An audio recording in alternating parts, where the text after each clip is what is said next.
New Saidabad लॻ 7 सालनि जी नींगरी सां 13 सालनि जे नींगर जी ॾाढाई। ख़बर जी तफ़सील मूजिब गुज़िरियल राति देर सां न्यू सईदाबाद थाणे ते मोहम्मद अफ़ज़ल राजपूत वेठल वार्ड 1 न्यू सईदाबाद अची FIR दाख़िल कराईंदे मौक़िफ़ इख़्तियार कयो त संदसि 2 नंबर न्याणी मरियम उमिरि 7 साल खे 18 अक्टूबर जी शाम जो अटकल 7 बजे गोरियूं वठण लाइ स्टोर ते मोकिलियो। खेसि स्टोर जे भर में हनीफ़ खोसो जी कुतर मशीन वारी जाइ ते कमु कंदड़ हिकु माण्हू जंहिंजो नालो दल्लू पुट गुलाम नबी खोसो वेठल ॻोठ पीरबख्श खोसो संदसि धीउ खे अमरोड ऑफिस लॻ केले जे बाग में वठी वञी ज़बरदस्ती जाती कई।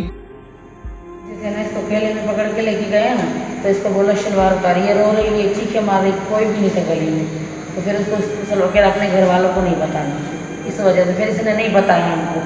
फिर जब हमें देखा ना खून आ रहा है, जब कपड़े भी धो दिए हमने इसके, जब फिर देखा हमने नहीं कि ये तो फिर आगे के लिए नुकसान होगा, कल या परसों जाएगी फिर इससे ज़्यादा करेगा। थाने में भी गए, बस अब कुछ हो जाए तो इंसाफ मिल जाए तो गरीबों के लिए, आने वाली बच्ची है नहीं उनके लिए नहीं है, सिंधी की भी है इसमें, माजर की भी, सबकी है। अभी इसकी उम्र भी कितनी है, छोटी है, वो तो शुक्र कर इसने बता दिया, अगर नहीं बताती ना तो फिर मसला और भी हो जाता। कितनी उम्र होगी? 7 साल। संदसि नींगरी ॿिए ॾींहुं इन बाबति ॿुधायो, जंहिं ते अहिड़ी रिपोर्ट दाख़िल कराए रहियो आहियां। पुलिस रिपोर्ट दाख़िल करे नींगरी जे मेडिकल चेकअप लाइ खेसि तालका अस्पताल न्यू सईदाबाद उमाणियो, जिते woman medical officer doctor Shamina काका उनजा जुज़ा वठी कराची लैब उमाणण सां गॾु नींगरी खे वधीक चेकअप लाइ लम्स हैदराबाद रेफर कयो।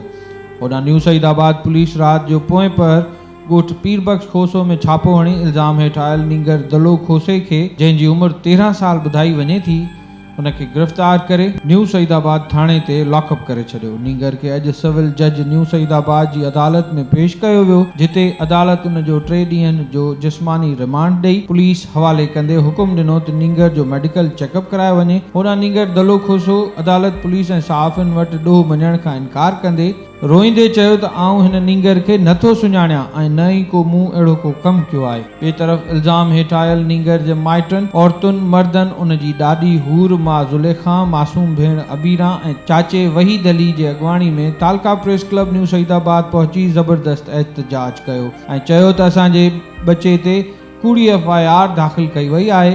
पुलिस राति जे वक़्तु ते घरनि ते हलां करे असांजे बचे खे बेगुनाह खंबे खणी वई आहे। हिन मुतालबो कयो त साणुसि इंसाफ़ कयो वञे, संदन गिरफ़्तार कयल बचे खे आज़ादु कयो वञे।